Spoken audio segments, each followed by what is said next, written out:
comment, like, and subscribe.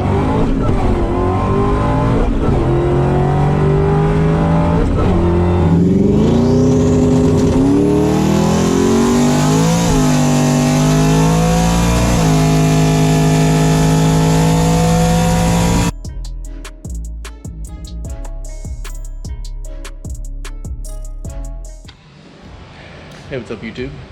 So you're watching the video right now of me taking this to the track at Rockingham and having trouble with the fuel. I just put the street tires back on the car and went out and drove it on the street, went to the gas station, filled up ethanol, rode around, beat on it. This thing from a launch all the way through third gear was blazing the tires, turned it to 6,500, never missed a beat. So it proved my theory I didn't have enough fuel in the tank, and it took 10.5 gallons to top it off. So I didn't have but about 4 gallons in the tank. And apparently with those two 465 liter per hour pumps sucking the tank, it just sucked the tank dry. Anyway, got that resolved. And I felt, I didn't mention this in other videos, but I've noticed on launch and on gear changes, it has a pop in the back of it. And it seems like it's kind of all over the place, almost like a bad shock. And the shocks aren't that old. They're Taquico Blues, they're street shocks, you know, back and front. They match on the front too. And as you know, I run the H&R springs with an airbag in the right side to help compensate for the suspension twist of the car. But I found my culprit. I started looking up at the suspension. You know, you gotta inspect your hot rod, especially after beating on it. And I noticed that this bushing looked weird inside the frame wheel there.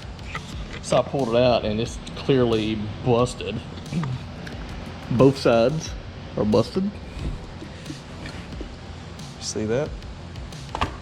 And you see the back of it is a solid heim joint. These are the Mach1 Motorsports bars, which are really nice. They're super lightweight. And this is supposed to be for street and strip. Clearly that's not gonna break. But these have had enough with the 700 horsepower, 700 pound of torque power this car makes. And that's why I'm feeling it bump, because this is giving and causing the arm to move back and forth.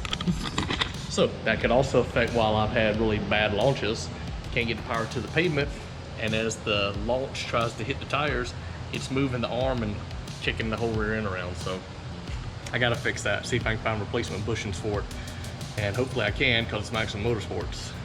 And then I'll put it all back together and plan to go back to the track soon and have a, you know, a redo of trying to go the fastest ever. Stay tuned. What's up YouTube? So today I'm working on the Mach1. As I mentioned earlier in my other video, it didn't do good in the track. I came home, found the control arm was busted. Here's the bushings out of it. Clearly it's busted, inner and outer, and the center sleeve. They were all busted.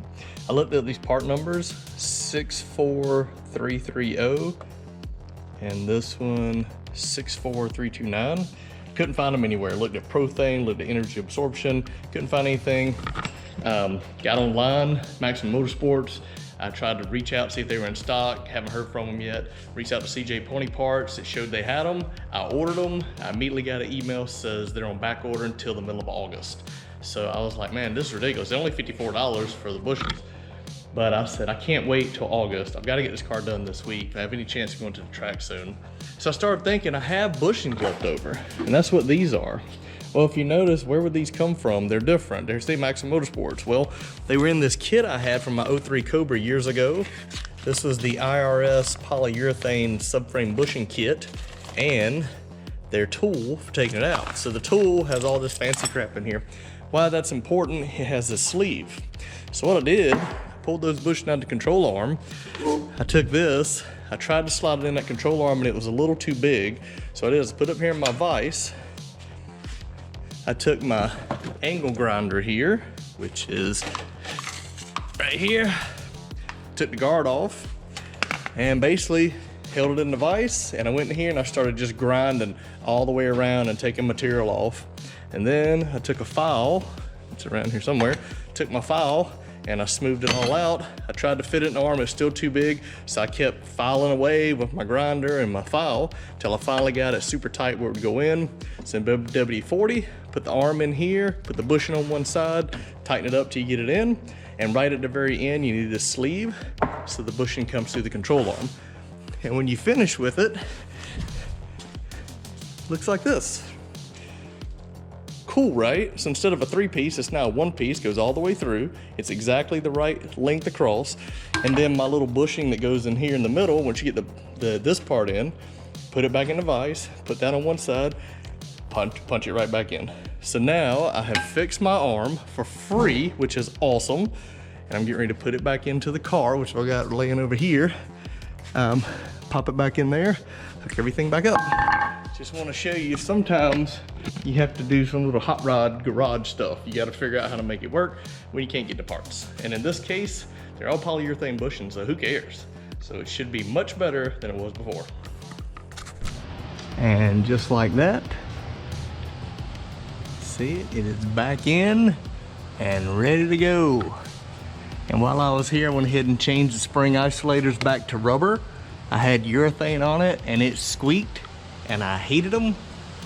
So I took them off. No matter how much you grease and do anything to them, they squeak, they suck. Don't buy urethane, buy original rubber if you can find it.